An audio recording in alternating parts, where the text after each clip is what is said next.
Good afternoon, everyone. I'm Camilla Carrara, Project Coordinator C.L.A.S.S. I'm really pleased to welcome you all today to the first session of C.L.A.S.S Smart Voices 2022 program.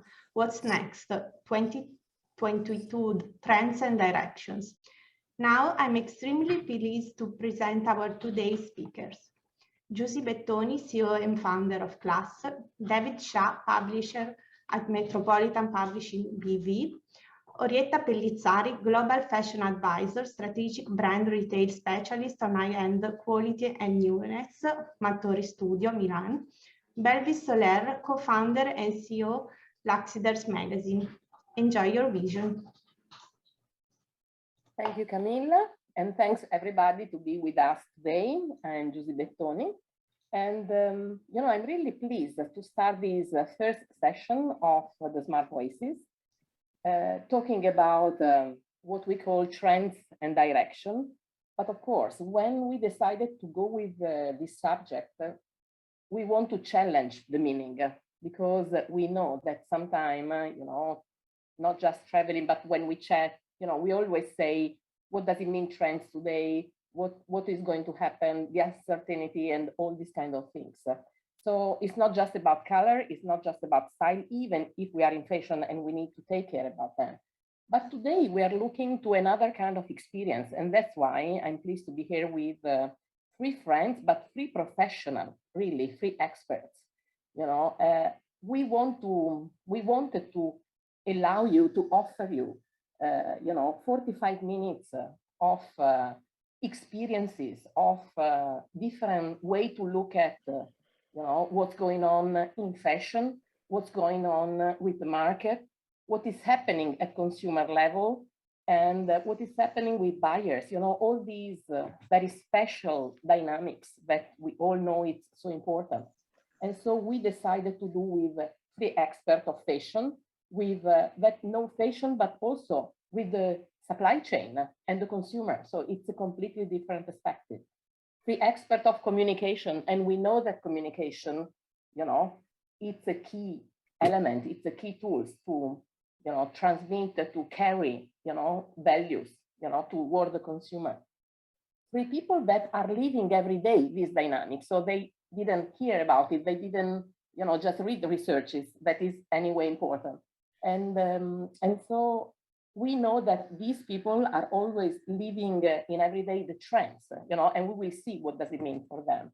So really pleased, to be here today and to share a very different kind of information. As you know, at C.L.A.S.S, we do not like to tell you what to do, but we prefer to be someone that is sharing, yes, David, sharing what's going on, and then you choose the direction that is good for you. It's not good for us to say, choose this, pick this material, pick these other things. And that's why today we are here with three experts that are going to tell us a very interesting story. So another inspiring news, that took us here today, it's also this, launch of in New York about the possibility, for the New York State to start, having a law, it's under now review, about the traceability, the full traceability of the product that are sold in fashion, and it's not just for small company, but really for quite established brands. We do not know what is going to happen, but I think it's a big sign, of a new direction, in fashion, a new direction in values of fashion. But let's start because we know that our guest today, our expert today, has something important to share with us.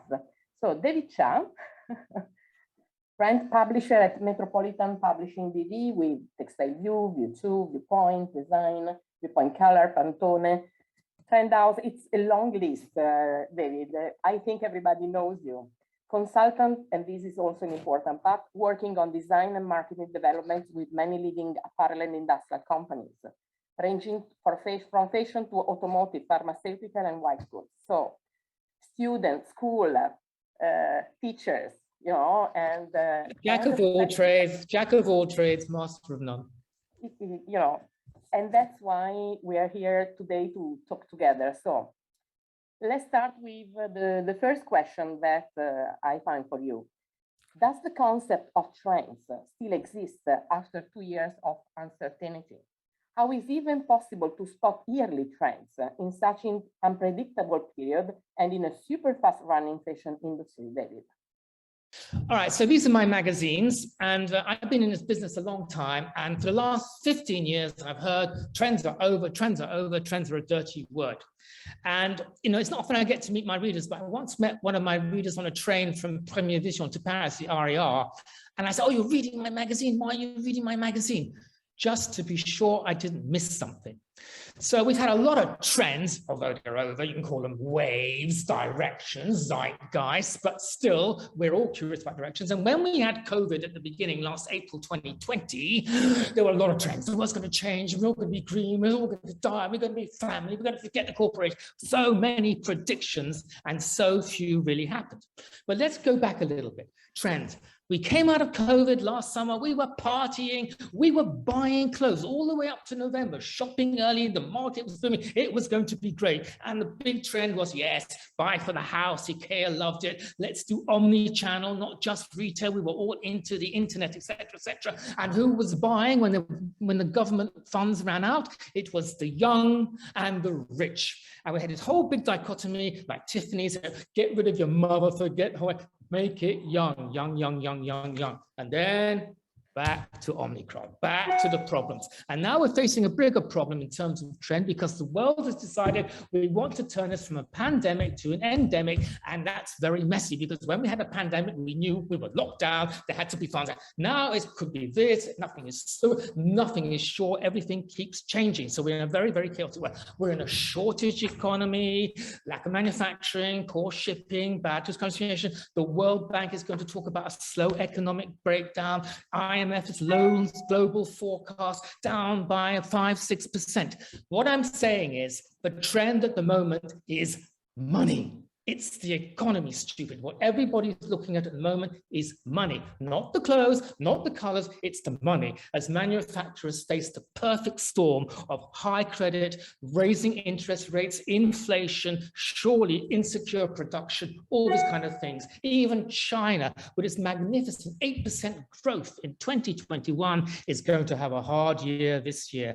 And the households are suffering too. Sharpest rise in unavailable cash. They're worsening cost of living, high inflation, energy bills. So we're facing a K-shaped economy where the ones who are getting rich, the technology companies, the big factories are getting richer and the poor are getting poorer, which means we're going to have more and more protests. Protests mark the last 2 years, more and more and more protests and changes of lifestyle. People saying we're not hiring, we want to stop this work. I don't want a boring job, I want to do something that I want to do. Change of attitude. So in come the robots.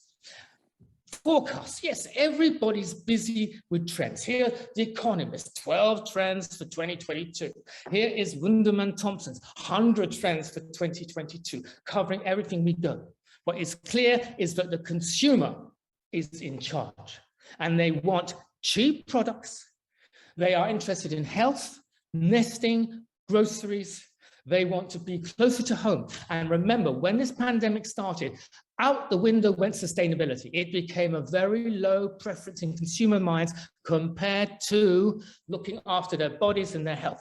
And when fashion came back, yes, nice flowers, some would do linen, and jeans came back, all helped by some of the film like Harder Day 4, even swimwear. We weren't going swimming anywhere, but everybody wanted to dress in swimwear. And last autumn, we had cottage core, and we had gaunt core, and we had a whole return to preppy looks and all the rest of it, and beanies. So there were things going on. And of course, there was to keep it simple, dress comfortably, dress easy. But at the same time, we had the complete opposite. We're living in a polarized world. There is left and right. There is quiet and loud. There is sensible and there is color and there is maximalism. Get rid of all this Swedish, boring, ecological wood and village life. Let's have a party. Let's glamorize. And the fashion press were all about glamour, glamour, glamour, glamour. Even our friend Adele gave up a mumsy look to be glamorous. Absolutely all of them glamorous. And I'm sorry, Billie Eilish cover corsetry, sex came back, hot came back, miniskirts, bare midriffs.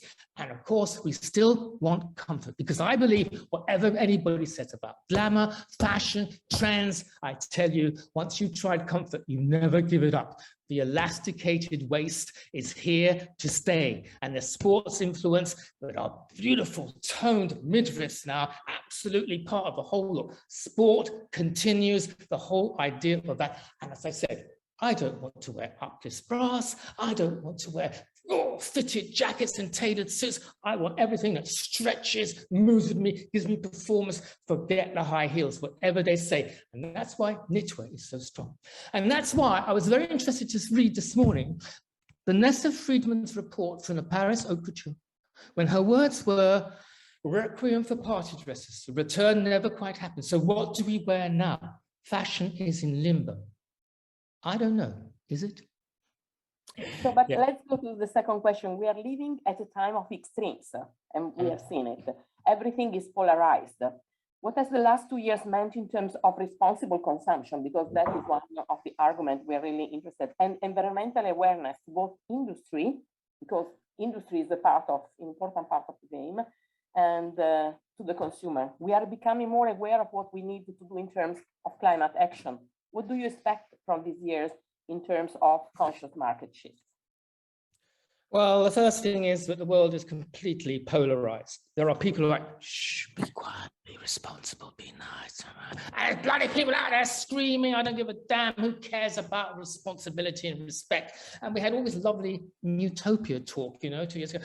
The world's going to be green, and we're all going to be in a family, and we're all going to be ethical, and we're all going to be activists, and we're going to reduce consumerism. And I love Marine Sayre. She did her whole collection about community. It was absolutely beautiful, very low key, very slow. That was the whole principle of the people who were believing in an optimistic collection. And, we were talking about resale. I mean, when you think there's still $2 trillion worth of clothing in wardrobes that could go into that whole market of resale, vintage, from China to Chicago. All the big companies are into vintage, from Kering to Vestiaire, Etsy, Depop, you name it. And every store, that's any store, is doing vintage and resale, Gary Lafayette. And of course, it's a whole thing about hiring, a little bit down in the pandemic, but definitely back. Carrie with her higher dress, and Selfridges with their hire and rent department. And last winter, we had this lovely warm red, haute couture red, haute red we called it. And it was all about, when you went down to Paris last September, all the gardens were full of this lovely warm red. And the whole tribute show to Alba Elbaz was all about lovely, heartwarming pinks. And all these terrible influencers with their busts and all the rest of it thrown out the window for serious people. And all the companies, any companies, were busy doing good. We want to be seen doing good.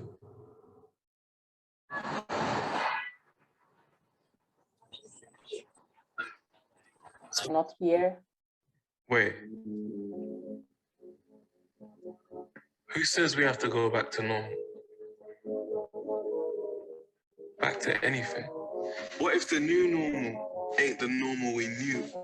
And we can't just do what we formerly do? What if the biggest change is you and me? What if we choose to be open? Beautiful, yes, people are going to. But on the other hand, there were lots of people that, can we just get the first flight to Ibiza, please? Get the pizza, and I can't wait for it. I can't wait to go shopping again. And you had all these billionaires becoming billionaires, fatter and richer. And if they weren't counting the money, they were busy escaping the planet, looking to space. And Shein, that is the fastest fast fashion company in America. 6,000 new drops every minute, 10,000 products a year. And who is buying this? Generation Z, goody two-shoes Generation Z, the people who are meant to be changing the world. The Greta's out there complaining about climate change, and they are the ones who are promoting fast fashion. Unbelievable conflict, but there's a reason for that, but I can't go into it here. So is the future really going to be bad? Is it really the end of the world? Are we talking about your stay bin, there's emergency supplies in your cupboard just to rush out when the world collapses again? Marine Sayre, 2 years ago, predicted this kind of apocalyptic situation.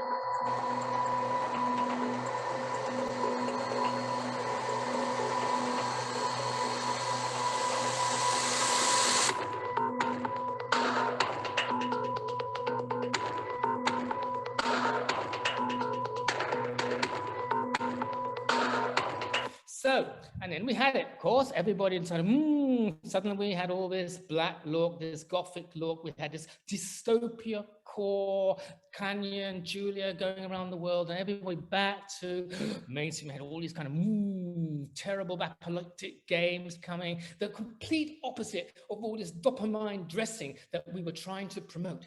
But there is a future. Jane Goodall talked about it in her book. She talked about the 4 things that give her hope: human intellect, the resilience of nature, the power of young people, and the human spirit. The young, by golly, the young are going to give us a better future. And this is what Hope Punk is all about. It's about an optimistic economy, putting the gloom out and taking a bright look of all the bad news and finding solutions to our problems. Don't lie and cry, find a solution. Cleaning up the oceans, wooden satellites instead of metal satellites, everybody with their own bloody restorer and recirculator. And let's talk about sustainability. Everybody is there such a thing as sustainability? Cantor did an amazing review of 10 European nations. And what the result was, 78% of consumers were evident, yes, we care about the climate. Yes, we care about what's going on. And when they said, well, what do you think? Said, oh, well, I'm doing my bit. It's all the government's fault we've got a mess. They should sort it out. And what do you think? Would you give up flights? No, I wouldn't give up flights. Would you give up meat? No, I wouldn't give up meat. But I'm doing my bit. I'm going to the trash cans. I'm taking my bottles and I'm recycling. And also the confusion of too many names: post-recycling, pre-consumer recycling, organic, non-organic, I don't know, I'm getting so lost, biodegradable, bio-this, bio-jet, and all the labels. Everybody was confused because there was no clear communication, no education of the consumer, and no proper telling them what is going on and what they are buying. And you know, sustainability is not new. People were talking about this in the 20s. Oh, those wonderful synthetic fibers were going to save us from the furs. And you know, the trouble is, we jump on a bandwagon and the dominoes, it just not, we think, okay, forget benzene, let's do electricity. But what about all the, Norway, all the cars are electric, but what about all the lithium? What about all the cobalt? What about all the nickel? What about the mess? Oh yes, digital, we don't need paper, let's save the forest. But what about all the energy? How many days of electricity you need to download and mine one digital art piece? Oh, well, I can't afford nuclear power, we'll do coal, we don't like nuclear. Mess everywhere. No, it's what big cars for every, and farming, France, the capital of farming. They can't find any farmers. The kids don't want to farm. It's all to robots. Yes, we'll have bicycles in Paris, but now the pedestrians are fighting the cyclists because it's all in the way. And Apple, goody two shoes, Apple, yes, they're going to change the world, but actually they're lobbying to make sure that there's no rules about electricity and waste and these problems that they could face. And we have not solved the whole wage problem and the rape that closed our thought. So what is the future? People are looking at it. So I'm not a pessimist. We learned that the best way to deal with it is to money. Money is what makes the things change. So people who had shares in Oxen voted against the shareholders, the captain, the chairman. They changed it from within. Don't sell your shares in fossil fuels. Use them to change the world. Invest. And all the projects, the dreams that we thought were impossible are going to happen. Even fashion, which has only been in this game since 2009, has made major progress. I know we are the rubbish bin of the world and we are terrible, but we are making progress. Not only at Patagonia level, even Marks and Spencer's, even Ralph Lauren, realizing the way to make money is to have less rendement and less waste and less markdown and better planning. And Greta can talk about the who, blah, blah, blah, but COP26 was not a total failure. Governments are acting because there's two ways sustainability will work, only two. One is the government action, and you can see it from France insisting on manufacturers behaving in a certain way, Finland's plan to end all waste by 2050, Paris's plan to turn the Champs-Élysées into a park, and Amsterdam, my city's plan, to turn it into a donut ring. And all this refurbishing our city centers, turning things, and people's love of green is really getting to the soul of things. Products, everybody's talking green. So it's not the end of the world. The big question will be, banks are now insisting that companies have green policy before they give money, and governments, however slow, are doing something. Then in agreement, and the fact that we are talking about responsible finance, responsible, business at this point, it's really key. Another important point. I feel there's all the talk about sustainability, you just need government legislation and the banks, and that the world will change. I agree totally, but we have also to do education. We have also to share, all these kinds of information, because without information, how you can start, a new way to do things. And we touched the last, but really important point, health and well-being have been critical, in consumer mindset during the last 2 years. And it's, what is more important than health in sustainability? It's huge. It's what concerns people most. It was food and but health. How we can incorporate in responsible design? So leave a moment the government, but look at the fashion, what we can do, because as you know, I'm Italian, and as Italian, I'm used to think more with what I can do today, here and now, and and try to change step by step. But then, of course, the big system needs also another part, but the two things have to go together. So let's talk a little bit about, and responsible design.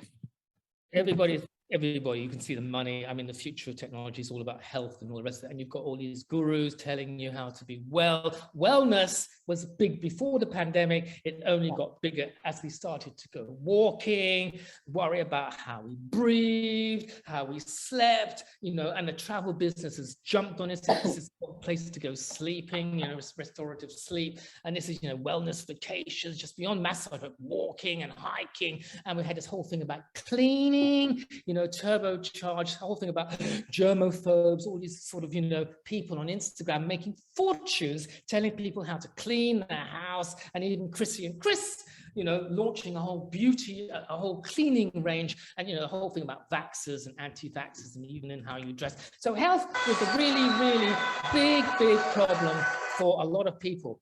And, we've got this whole thing about protective technology, and it starts, the masks we know about, but they're getting more sophisticated about language, translation, music, and this whole thing about cleanliness, new areas for keeping everything. So the thing is, I want, because as I said, we're now in an endemic, not a pandemic. So an endemic means ongoing situations like everyday flu. So you're never free of the problem. So this thing about cleanliness and, being healthy and the rest of it is it's only going to get bigger and bigger. All these ideas about how to clean things and screens which are not boring. And this is the lovely Chinese geely car where, you get into it and you get like really cleansed, etc. And textiles, because this is very interesting. Comfort is one big thing, but also innovation in terms of antivirus, antibacteria finishes. A lot of companies investing a lot of money in finishes and engines. This is antimicrobial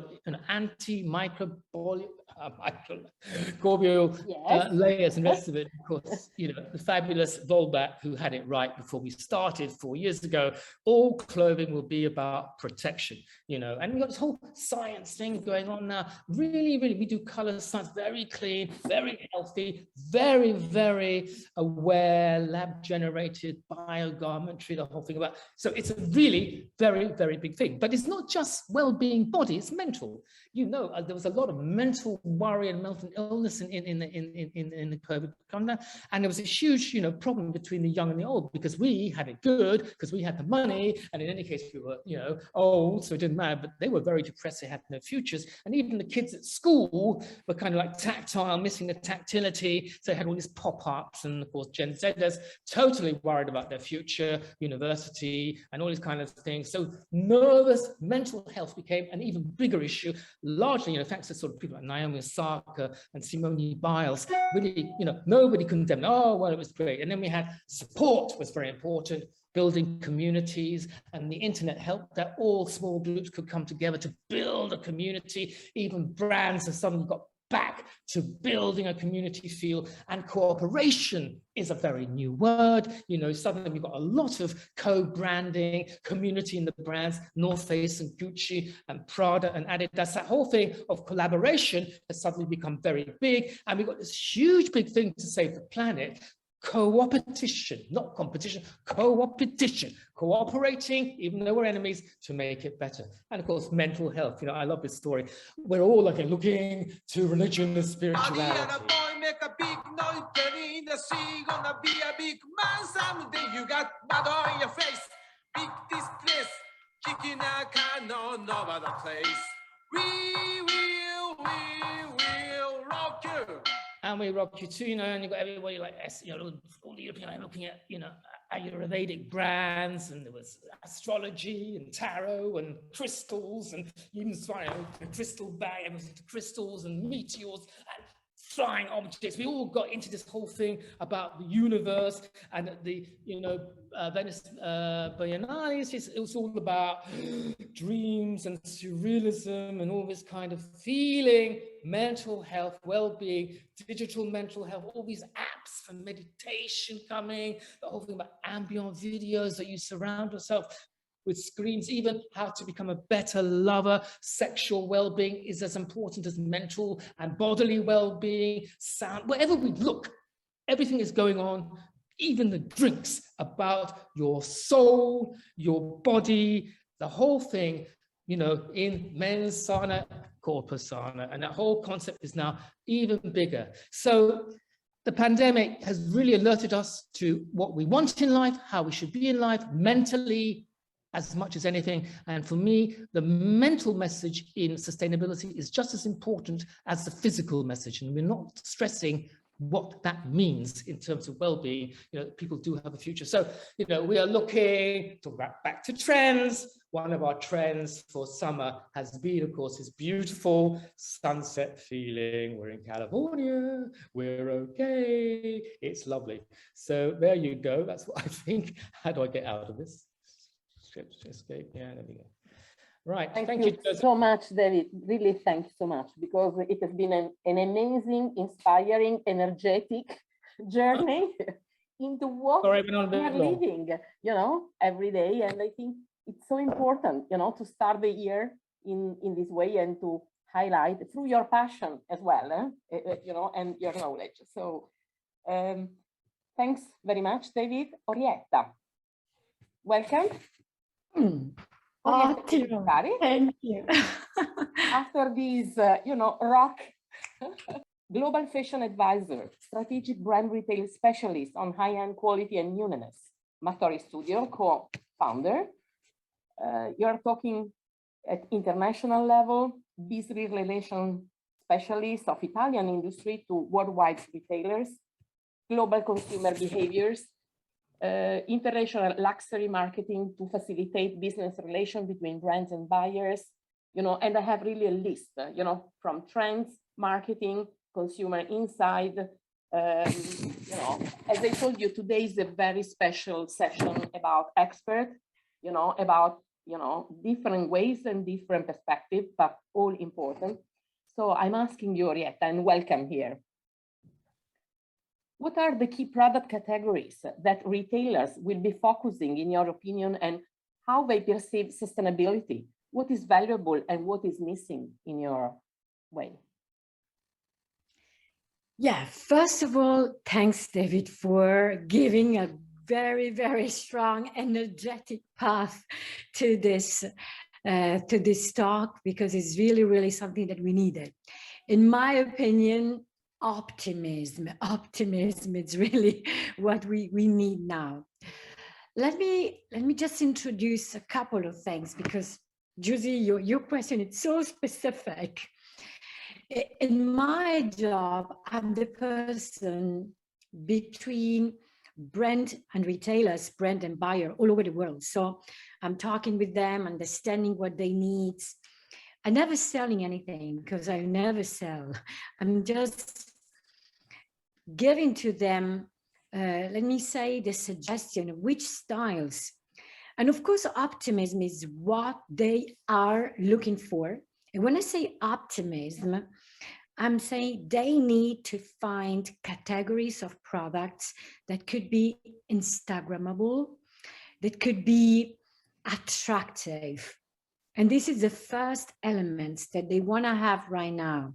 When I'm talking about retailer, now on, I'm talking about Korean, Japanese, Chinese, American, European. So, and now I need to go a little bit deeper one by one, because if 2 years ago we had some global mood, now we don't have a global mood. Everybody of them wants some specific things. So what I did, when you, Giusy, you asked me, okay, do you want to take part of this talk and sharing the things? I'm started to WhatsApping, because my job is always the quality beyond the scene survey, which is beyond the scene. It's more quality. I'm talking, I'm chatting, I'm adding call. And let me tell you that from Korea to Japan, we already have a completely different scenario. Because now talking about Korean, they want just to have all is new and high tech, new high tech. That this is the most important thing. They don't really care at the beginning that it's sustainable. First of all, it has to be attractive to be purchased. When I say they want to purchase something that has to be attractive. Gen Z, millennial, buy online completely. The offline physical event, it's only because it's a VIP event. It's the most exclusive one. Then let's go to Japan.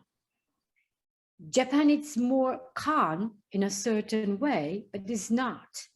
Because beyond the cartel, the young generation, it's looking for the fanciness, but fanciness has to be cheap. And now I'm really telling, has to be cheap, mean has to, as David said, it's everything a matter of money. It's a matter of money in the same thing. So now I'm just general like this. Americans tell me, if I'm in California, they say, I already buying all the big brands. Give me from Italy something which is really hidden, because nobody knows. It's really the smaller things with no logo at all. Miami hates fanciness. I'm just giving some of this part. China is a world apart. And now let me touch the sustainability issue, which is another part. When we talk about sustainability, and I can start to share a couple of things. When we talk about sustainability, the categories start to change completely. Now I'm asking to share a website from Japan. Japan is starting to think sustainability is important. Young generation want to have sustainability. And this is an example of our retailers that it's focusing everything in heart to heart, bio-friendly. But again, if the consumer purchase, the price has to be really low. Sustainability needs to be affordable. But there is another important thing in Japan. The IEGG index is what retailers are looking for. What this means, Giusy? This means that retailers are thinking that they have to prepare their people, their workers, but the consumers, I'm not ready yet. I'm not ready. When I say I'm not ready, you can also talk about education, but consumer want to live in a metaverse. This is the point. Now let's jump to Korea. And then I want to just close this topic to give you a little global scenario before to jump in the next topic. Here we are in Korea. In Korea, we have e-commerce platform only dedicated to protect nature, crafting, only dedicated to those typology of consumers, Gen Z or millennial, both of them, because we have the both elements, but they are looking for something which is upcycling. Korean think sustainability is upcycling. Sustainability is crafting. But again, the issue of the price is an issue. If it's too expensive, okay, it's not worth the value. They jump immediately to the top brands that can give as well the topic. But as you can see, we can have some effort. When I say some effort, to try to understand it. And this is an example, it's a huge example, because Korean, as I told you, when I'm talking with the buyers, I can also offer the most crafting Italian brand, but at the end of the day, they want to have crafting with the latest super high-tech innovation. And maybe they want to have a presentation of the brands inside of a metaverse website. Now, I wait your next question.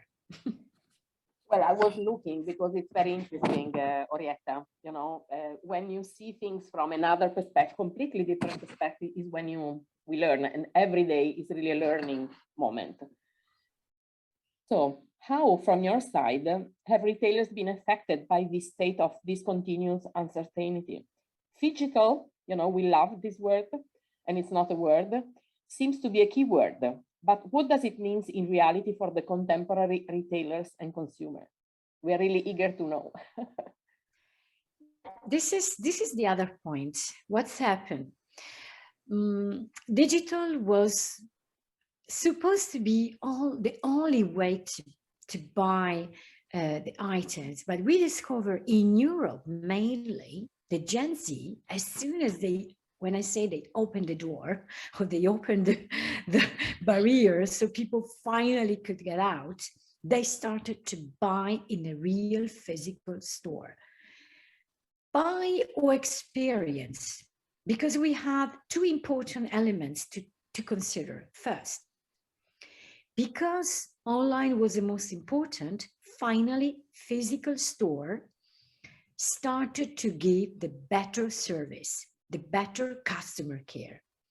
And this is a big thing, the big issue that we need to consider. Online has the best customer care because they talk with you, they follow you, they track your product, you can give to them back.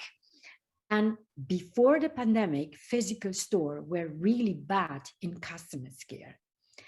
Now, Gen Z understood that customer care is better, they have a relation, they can try it, but they buy online, they purchase online, because they still want to have the opportunity to give back the items, to try it, to use another time, or to make the research online. And I'm talking about Europe in this case. Talking about Asia, it's digital. Absolutely digital. In China, we have the biggest example where the physical, it's only the exclusivity to leave, the time to have the wow VIP factor, which is remaining the most important element. And in Korea, it's the same. They told me that even baby boomers in Korea now increase their spending revenue in mobile online marketplace. Something similar in China.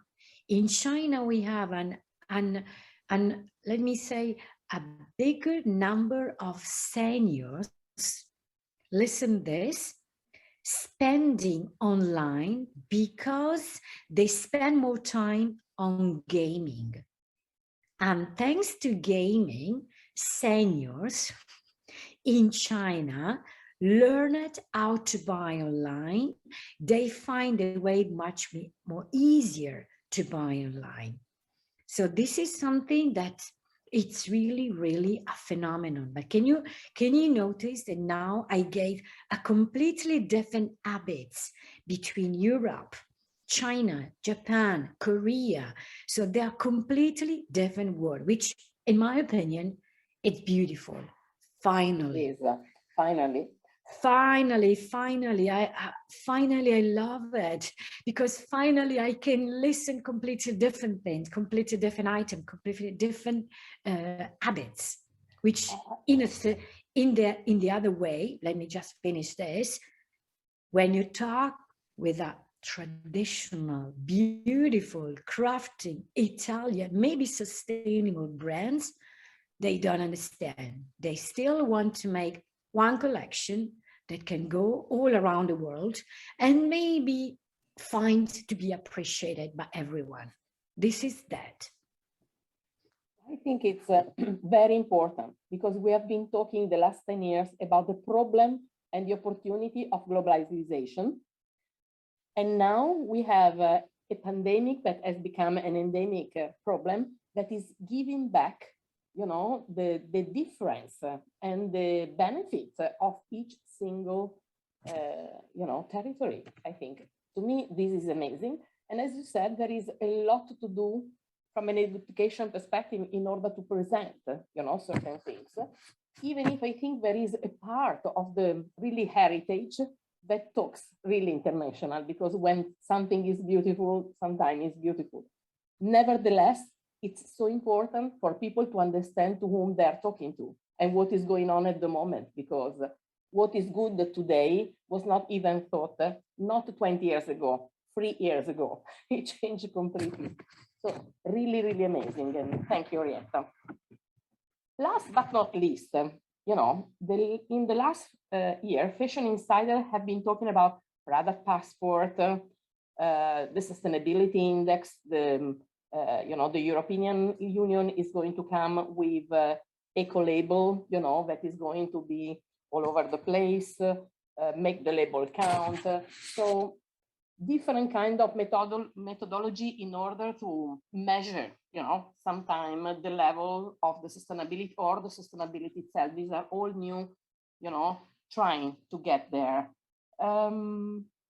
What do you think, you know, from a retailer and also consumer perspective? Because we know, you know, for sure, it's a jungle sometimes to understand. And we said from the beginning, you know, that communication, and that's why all the 3 people at these Smart Voice today are also expert in communication. So how do you see, you know, do you think that retailers or consumer will be interested in this type of innovation?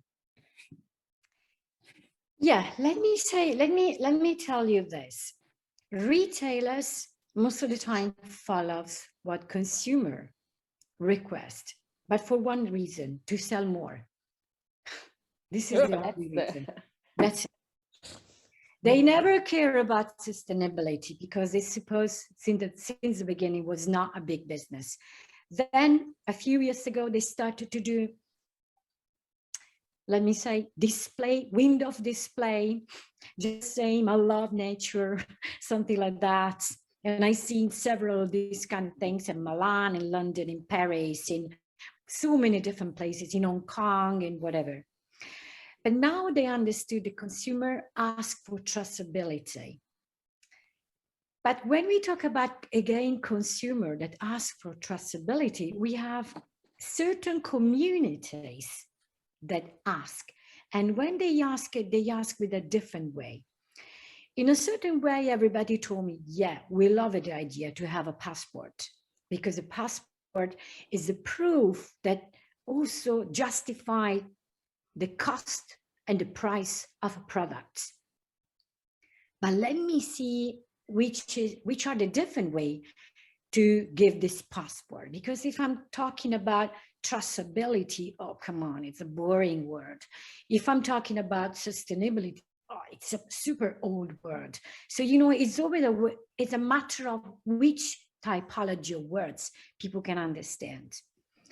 In Japan, I just discovered there is this age of women, 30s, around 30s, rich, independent, not married.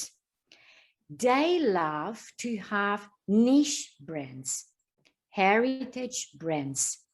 They want to listen all the story, the unicity, because they wanna tell the story around this product. And this is increasing and increasing and growing. Then I discovered in China, we have a phenomenon which is defined the she economy.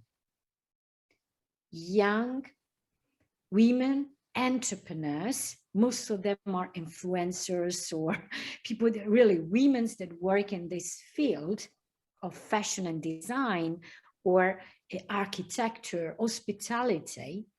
And even them, they want to be outside of the box. So they want to listen to storytelling. Now let me jump to another word, to another side of the world, US. You know, I just went in December and I have several beautiful meetings with a group of independent women that invest in diverse women entrepreneurship. Texas, Austin, which with Miami are defined the two upcoming cities at the moment, young, richer, and techie. NFT is their way to make a passport. NFT, because NFT, it's cool, it's an investment. David said it's a matter of bank and money, because this is a matter of bank and money. Is an NFT, is a digital world, is an AI, artificial intelligence. So my answer is retailers, yes, they are interested to get in this kind of business, but they don't know how. I had a huge request from retailers groups from Japan to Korea to US. And their request is, how can we find a way to make passport on sustainability, trace a product, but be cool when we explain this to our consumer? So this is a big, big job. This is a big things to do in the near future, which means now.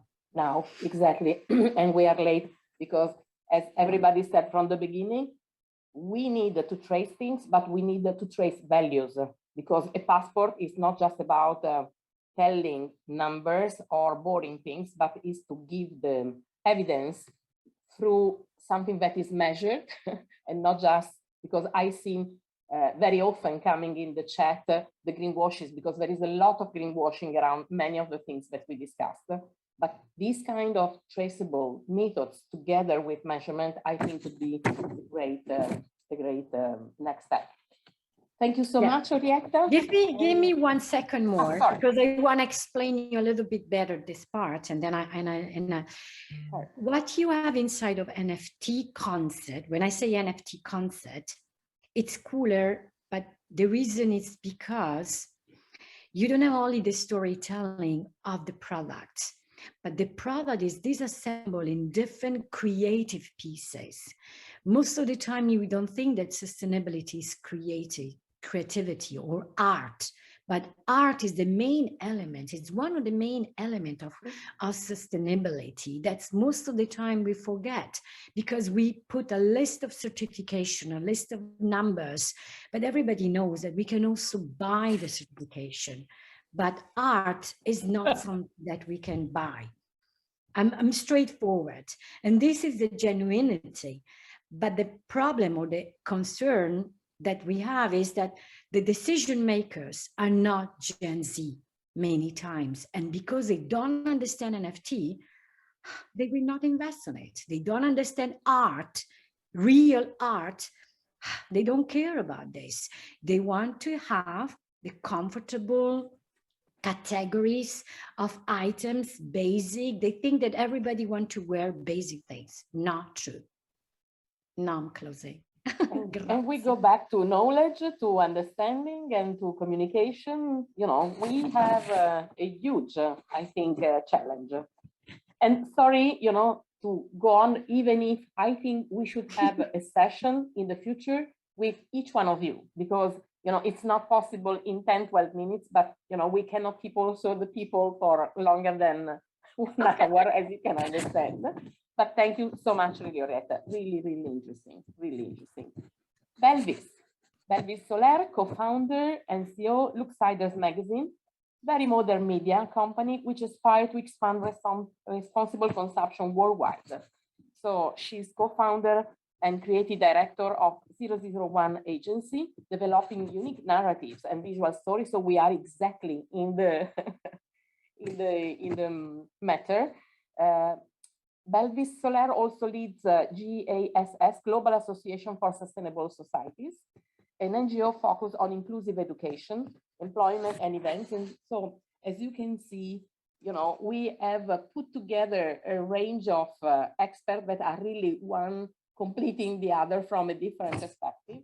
Art director, stylist, storyteller, so change maker. I love that, Belvis, because at C.L.A.S.S we try, you know, to intrigue and to try to push, you know, the change for people that want to spread the sustainable culture. And we talk about culture, not just a word, you know, worldwide. So over the past 2 years, you know, Belvis, I know that you have a lot to do with the product passport and so on, but let's go step by step because you have something really interesting to share. So in the last 2 years, the global fashion industry has faced a number of considerable challenges and the consequence of the ongoing COVID, you know, pandemic and endemic now. However, mid-2021, there has been signs in the industry that conditions were taking a turn for the better, especially for the fashion industry approach to sustainability. We know that we have, you know, these state of fashion research, and I know that you as a magazine has took a lead, you know, to going to explain and to open up the doors about these arguments, you know, for 2022.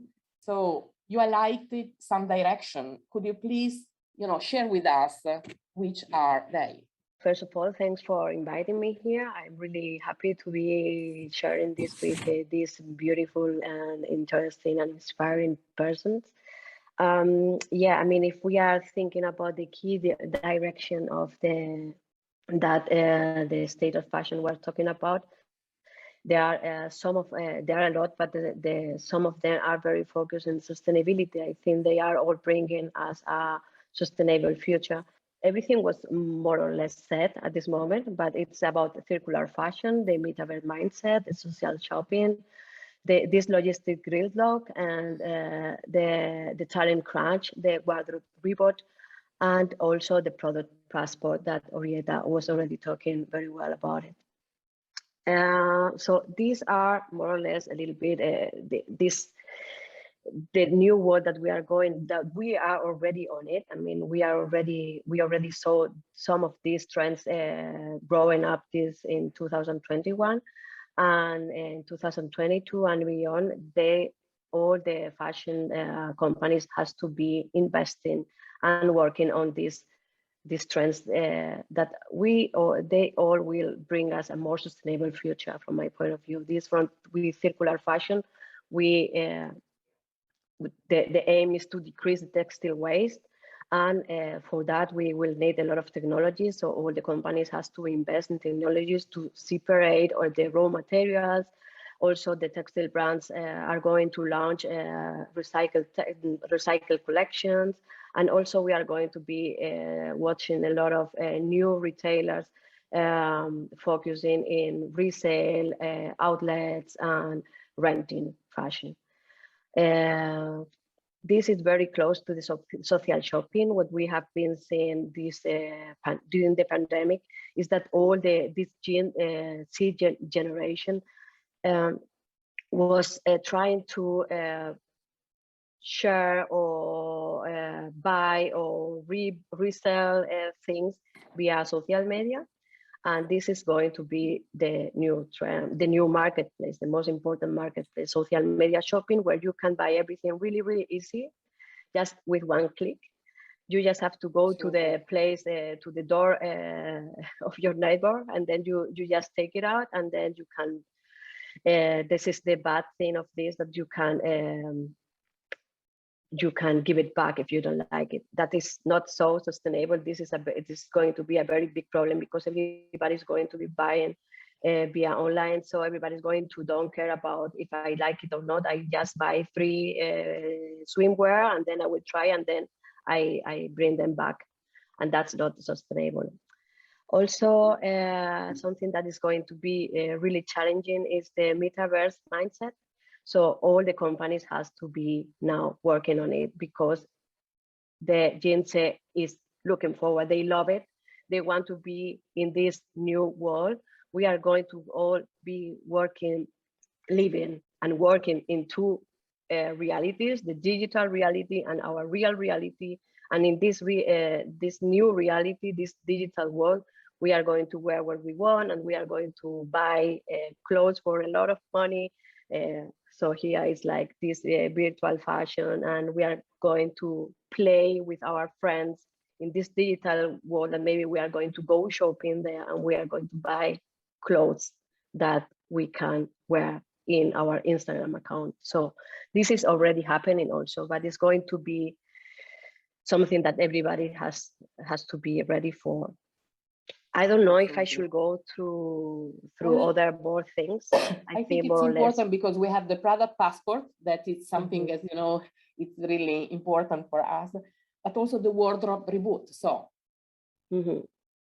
okay, so let's start with the wardrobe reboot. It's like, as the new consumer, they are going to be, I mean, this is something that I really believe we should put over the table. I mean, it's like, as David said, it's like everybody's talking about the Gen Z, that they are very sustainable, that they are they are asking a lot of questions, that they are making the industry very nervous about all these questions. But at the end, it's true that what they are buying is cheap fashion or secondhand. Okay, but this is going, from my point of view, is going to change step by step. And when they talk about the wardrobe reboot, is like, first is like, we are going to finish wearing this loungewear and sportwear. I mean, sportwear just sometimes, but we are going to be more occasion wear. We are going to go more glitzer and more party and more, because you know, we need to be optimists. We are fed up of what we were living, and it was too much, too dark and too sad. So we all want to have party now, and we are going to celebrate it when one day it goes by. So we are going to try to, I mean, we want to be with red lipstick and flashy color, vibrant color. So this is for sure what's going to happen. But also with the wardrobe reboot, it's going to be like, the companies has to be ready to control what they sell and how do they sell. So they are going to control what's the behavior of the consumer, and then they are going to adapt to this way of buying. No, so it's something that is already happening from a long time ago. I think this is something that fast fashion has been doing for more than 20 years. Like, just make some samples there, and then they are controlling which samples in different kind of colors, different sizes, and then they control which sizes and color are the best seller, and then they are going to be producing this more. So that means that it's going to control the waste, which is good for the sustainable future, and it's going to be more focusing what the consumer, and more flexible and more adaptable to what consumers are asking for. And with the product passport, I think I don't have so much to say that Orietta didn't say before.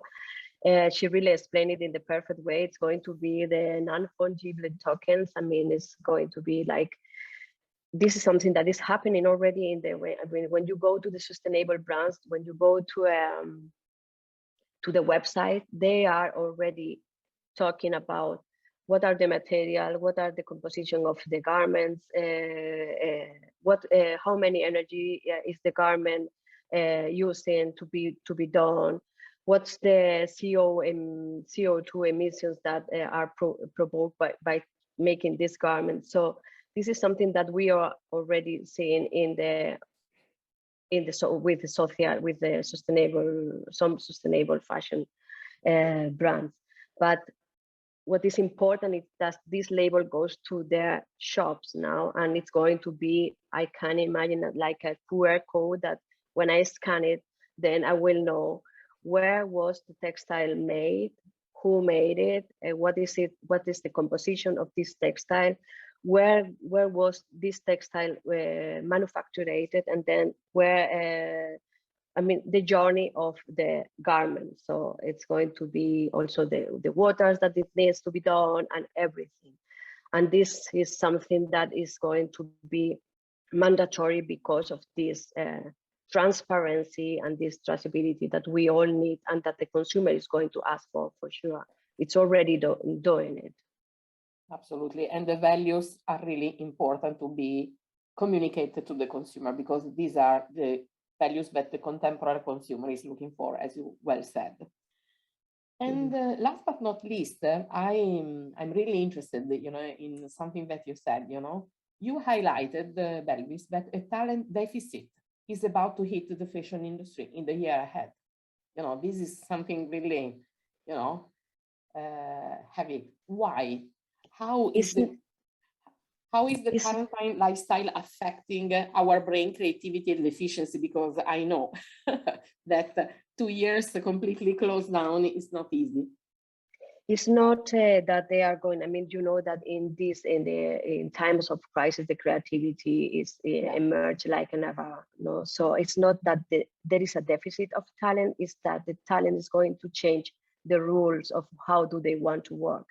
And this is something that the companies have to have in mind, in the way that nobody's going to, after 2 years of pandemic, making home office and doing whatever they want and being free and creating and using the hours you want to use for working. Even, there are people who likes to work during the night instead of nobody's going to go to a fixed office schedule modus. So this is what I mean, in the way that all the companies have to completely change the mindset and start to be a hybrid office, because they have to be they are going to be working with the same, the workers are going to be at home. They want to be working remotely whenever they want. They want to, they don't care about going to a meeting. They just want to be making things easier and when they want. So that's what I meant with that. Thank you very much, Belvis. Really, really enjoyed, having this journey also with you. I like the journey thing because that's what is, our life about, professional life as well. Really hope that you enjoyed, like us at class, this first journey into what's going on, and we knew that it looked like a chaos, but it's an amazing one where you can have huge opportunity, some challenges, but for sure, what emerged very clearly is that we need to be prepared. We need to know things. We need, to go beyond what we see and try to think about, where the consumer is going, because it's very clear that everything is, defined at consumer level. And the consumer are completely different from the different targets, different countries, we heard, and different way of lifestyle that they want to represent. Grazie. Thank you so much to everybody. Grazie. Thank you very much. Thank you, Giusy, to put us all together. Well, thanks pleasure, so much. Pleasure and honor, because, in a word of blah, blah, blah. Bravo. We are not doing blah, blah, blah. No, we want facts, even if sometimes they are, painful. But if we do not know what's going on, how we can change it?